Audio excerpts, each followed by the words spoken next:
Students, আমরা গত ক্লাসে বলেছিলাম যে আমরা বেসিক ইংলিশের উপরে অনেকগুলো ক্লাস নেব যাতে করে আমাদের ইংরেজির ভীতিটা দূর হয়ে যায়। আর আমার শিটগুলো এমনভাবে তৈরি করা যাতে করে আমাদের ইংরেজি যে ভীতি আছে বিভিন্ন রুলসের ছড়াছড়ির ব্যতিরিকে বিভিন্ন চার্ট করে দেয়া, এবং আমরা আসলে মূলত সমস্যায় পড়ি যখন আমরা অর্থ না জানি, তখন অর্থ সহ গ্রামারটাকে আমরা সহজভাবে দেখানোর চেষ্টা করব। তো সেই অনুযায়ী আজকে আমাদের আলোচনার বিষয় হচ্ছে সিঙ্গুলার প্লুরাল, একবচন বহুবচন। আমরা জানি একবচন বা বহুবচন কিসের হয়? নাউনের হয়। সিঙ্গুলার প্লুরাল এই বিষয়টি আমরা এখন এখানে দেখাবো। সিঙ্গুলার বলতে একটি মাত্র প্রাণী বোঝাবে, অথবা একটা বস্তু বোঝাবে, অথবা একজন ব্যক্তি বোঝাবে।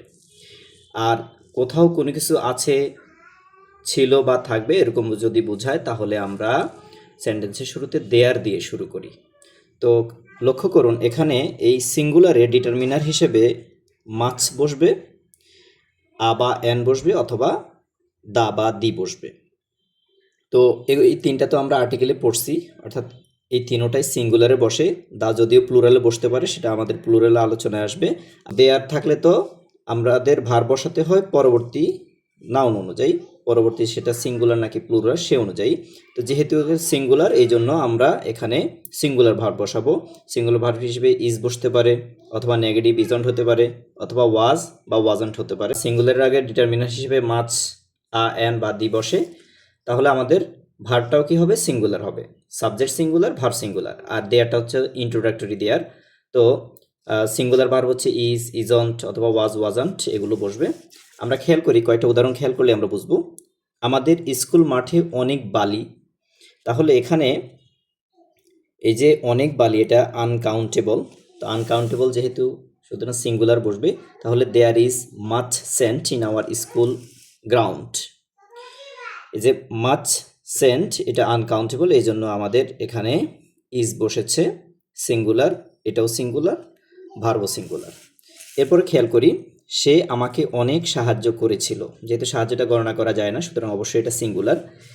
He gave me much help, তাহলে আমরা যখন সিঙ্গুলার হয় তখন ডিটারমিনেশন হিসেবে মাচ বসে আনকাউন্টেবল নাউনের আগে। একজন ছাত্র বাইরে অপেক্ষা করছে। আ স্টুডেন্ট ইজ ওয়েটিং আউটসাইড, এখানে খেয়াল করি আই স্টুডেন্ট, এটা সিঙ্গুলার, এই জন্য এটাও সিঙ্গুলার বসেছে। এরপরে এ শহরে একটি জাদুঘর আছে। There is a museum in this city, খেয়াল করি আ মিউজিয়াম, এটা সিঙ্গুলার, এই জন্য ইজ ভার্বটাও সিঙ্গুলার হয়েছে।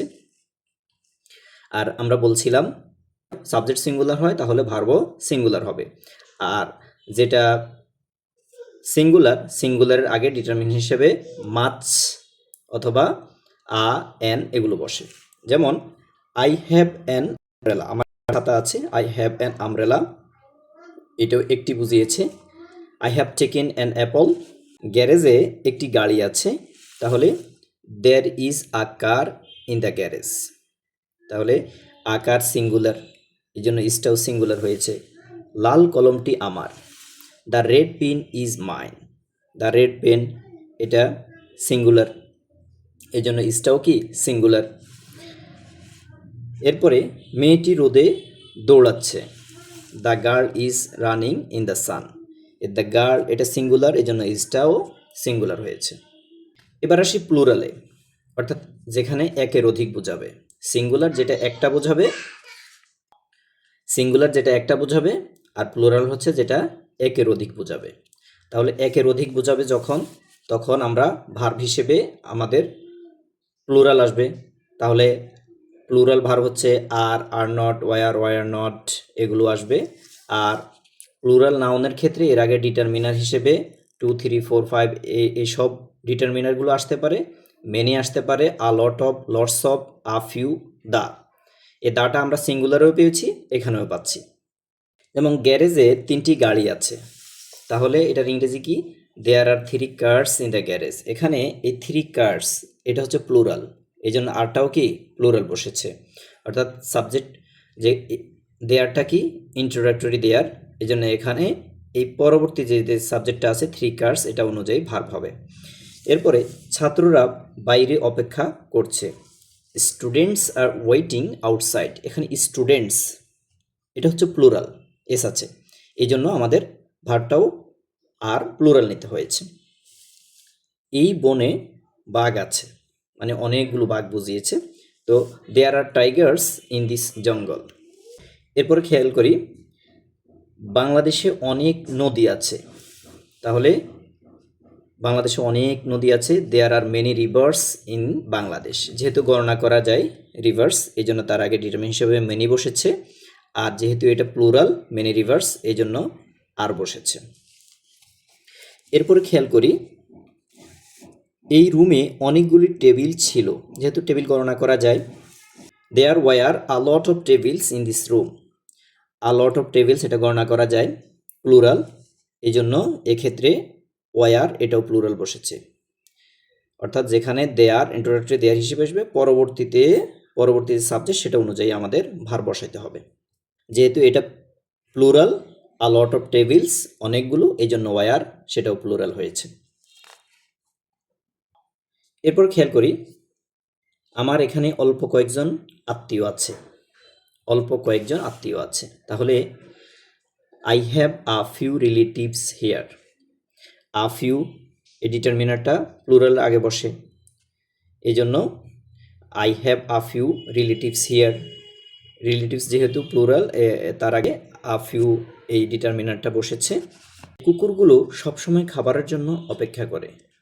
The dogs always wait for food.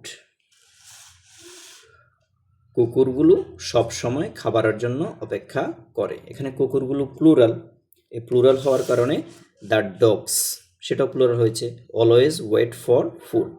যেহেতু এই ডগস প্লুরাল, এই জন্য এই ভার্বটাও প্লুরাল হয়েছে। আমরা আরেকদিন দেখাবো যে ভার্ব এবং নাউনের মধ্যে, অর্থাৎ ভার্বের সাথে যখন এস আসবে তখন সেটা সিঙ্গুলার, আর নাউনের সাথে যখন এস আসবে তখন সেটা প্লুরাল। তারপরে আমরা ভার্বের সেটি খুব সুন্দর করে বোঝাবো ইনশাল্লাহ। আশা করি ক্লাসটি বুঝতে পারছেন। যদি ক্লাসটি সহজ লাগে, বুঝে আসে এবং আরও অনেক বেশি সহজ ভিডিও পেতে চান, তাহলে চ্যানেলটিকে সাবস্ক্রাইব করতে পারেন। Thanks for watching.